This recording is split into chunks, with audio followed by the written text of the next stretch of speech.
cover and all that, how do you sue that? उससे पहले you have to make sure कि आपके ballistic missiles और आपके ड्रोन्स थ्रेट इज न्यूट्रलाइज्ड। बाकी कोई बड़ी बात है नहीं। और ईरान के पास सेना भी ठीक ठाक है, ईरान के पास सेना कम नहीं है। तो एक ऐसा इन्वेजन करना है जिसमें सांप भी मरे और लाठी भी न टूटे। और आप ग्राउंड इन्वेजन करेंगे तो आप ईरानियन टैंक्स को भी झेलेंगे, आप ग्राउंड इन्वेजन करेंगे तो आप ईरानियन सेना को भी झेलेंगे, आप समंदर के रास्ते से जाएंगे, ईरान के पास जाएंगे तो ईरान की नेवी आती है। तो ऑप्शंस कुछ ऐसा ढूंढना पड़ेगा जो एक हाइब्रिड ऑप्शन है, जिसमें मिनिमम टाइम ग्राउंड पे लगा के आपके मैक्सिमम ऑब्जेक्टिव्स अचीव हो, जैसे वेनेजुएला में किया था। मिनिमम टाइम ग्राउंड पे, मिनिमम लोग ग्राउंड पे, आपका ऑब्जेक्टिव अचीव हो गया, आप बाहर निकल।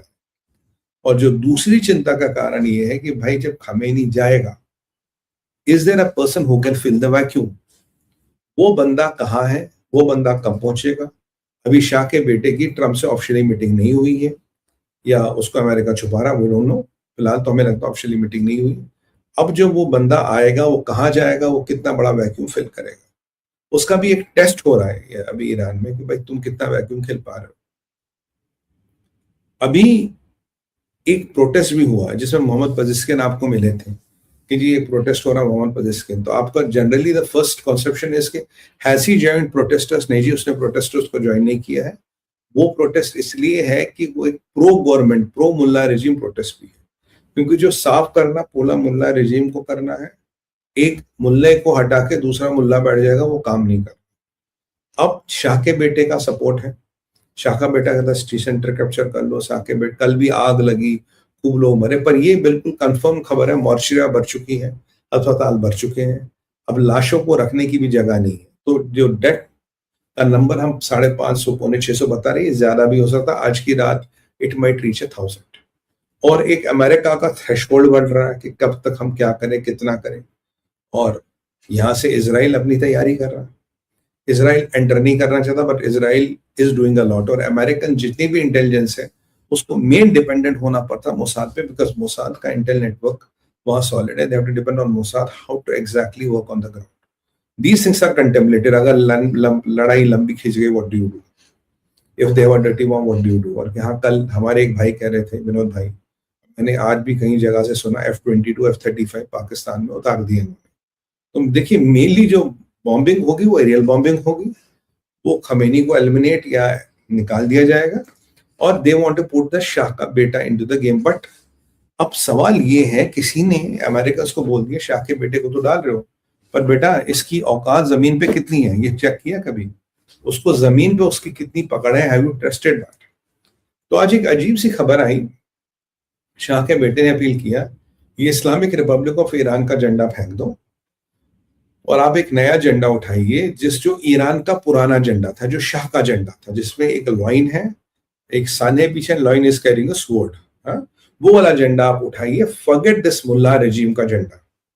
अब वो झंडे की पॉलिटिक्स क्या? झंडे की पॉलिटिक्स ये है कि दे वांट टू चेक कि अगर ये झंडों का सैलाब दिखा पूरे ईरान में, हर प्रोटेस्टर के हाथ में वो झंडा दिखा, तो आप समझिए कि मुल्ला रेजिम के दिन खत्म, क्योंकि देन दे विल नो कि शाह के बेटे की वाकई जमीन पे पकड़ है। If people are carrying his flag, और जबकि आपको मैं बता दूं 1979 से पहले वही फ्लैग था, और एक सेंचुरी से ज्यादा तक वो फ्लैग था। And they want to really see is that flag still valid?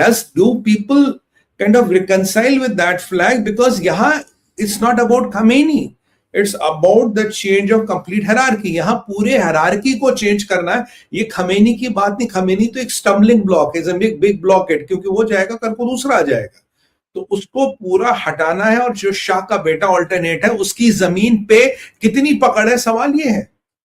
तो how do I test it? मैं कह रहा हूँ सीआई मैं कैसे टेस्ट करूंगा? भाई तू अपने प्रोटेस्टरों को बोल वो झंडा उठा के निकले। मान लो कल को लाखों लोगों के हाथ में वो झंडा दिखा, I know the man has the foot hold on the ground, मुझे पता लगेगा इस बंदे की जमीन पे पकड़ है, इस बंदा काम कर सकता है। इसीलिए शाह के बेटा ने कहा जी वो आप झंडा उठा, और शाह का बेटा ईरान जाने वाला। Now they want to also test him on the ground.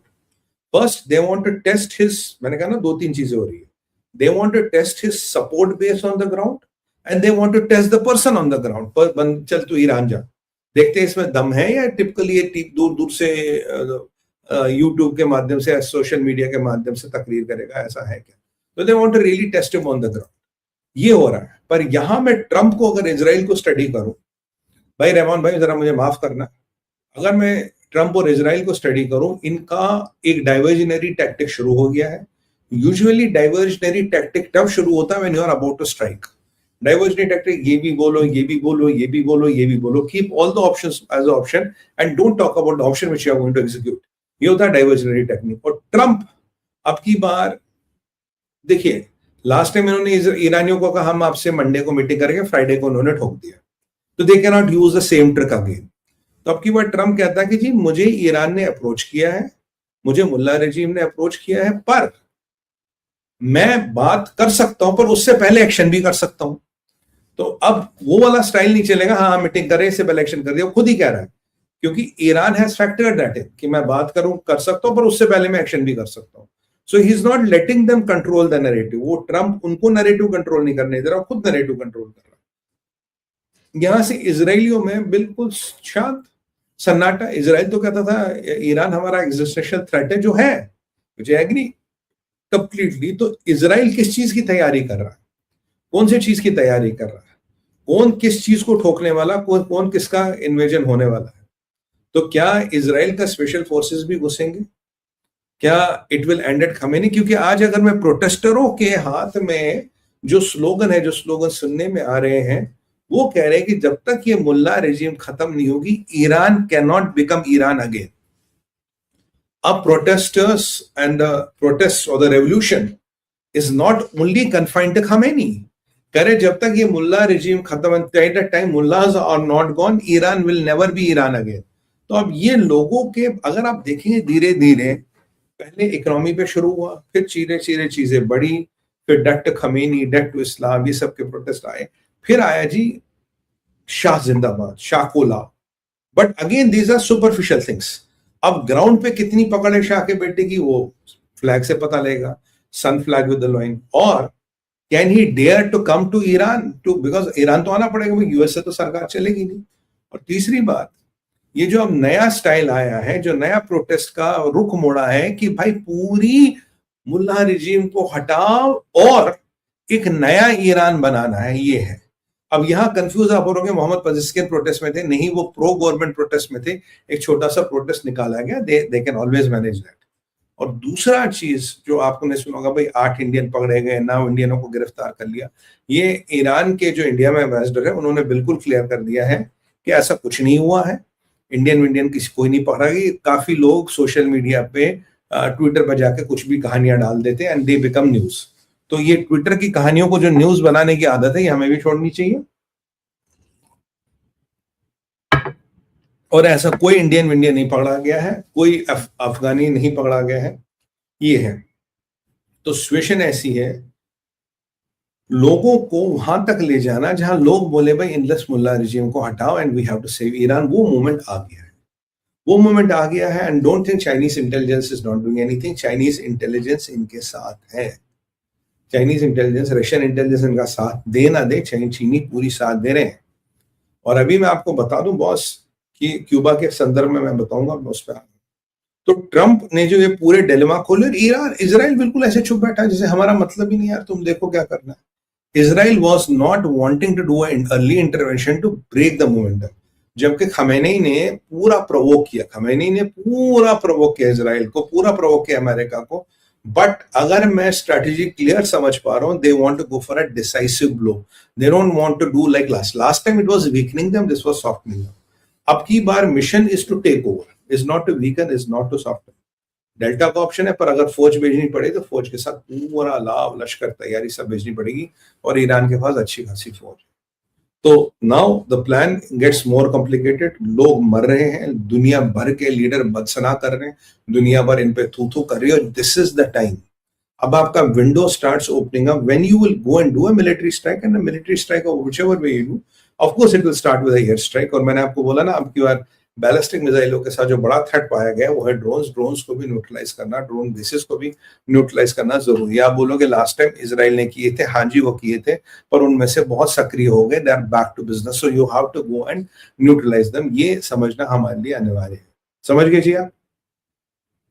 तो किसी के पास एक सवाल का जवाब है कि इजराइल क्या कर रहा है। मैं इजरायलियों से भी पूछ रहा हूं इजराइल क्या कर रहा है। Anybody who wants to take a guess what is Israel doing, Israel क्या कर रहा है आपके ओपिनियन में, क्या कर रहा है? Can we have a few comments please? What is Israel doing? Benjamin Netanyahu can not be sitting on his chair and doing nothing. और ऐसा मौका इजराइल को फिर कभी नहीं मिलेगा और बेंजामिन नेतन्याहू को कभी नहीं मिलेगा। Benjamin Netanyahu wants to create a legacy और इसीलिए वो कुर्सी पे बैठे नहीं है। What does he want to do? आप बताइए, anybody wants to take a guess? कोई गेस लेना चाहेगा? What is Israel planning to do? Israel का बड़ा प्लान क्या है? Even I am asking Israel, कुछ बताओ यार, what is the bigger plan? और रशिया का इसमें कोई रोल है? रशिया का कोई खास रोल नहीं है, बट चाइना का पूरा रोल है। मैं आपको बताऊं, चाइना का पूरा रोल। तो बेंजामिन, ये जो ट्रम्प के सिग्नल्स है, anybody wants to give a try? My friends from Israel, no try? You don't want to spill the beans? आप लोग कुछ नहीं बोलोगे यार, सारी काम टॉकिंग मुझसे कराओगे? मुझे ऐसा ही लगता है यार, सारी बात मुझे करनी पड़ेगी, आप लोग बोलने के मूड में नहीं हो। Come on man, you can speak always, अपना ही चैनल है, क्या टेंशन है? देखिए इजराइल, जहां तक मैं, I am not getting into details, but Israel तैयारी कर रहा है और एक ऐसी तैयारी कर रहा है जिसमें fail to safe option Israel बनेगा। Fail to safe option, logistics, coordination, weapons और ये सब की जिम्मेदारी इजराइल करेगा। और इराक से भी बातें कर रहे हैं क्योंकि इराक से ही लॉजिस्टिक्स की एंट्री जा सकती है।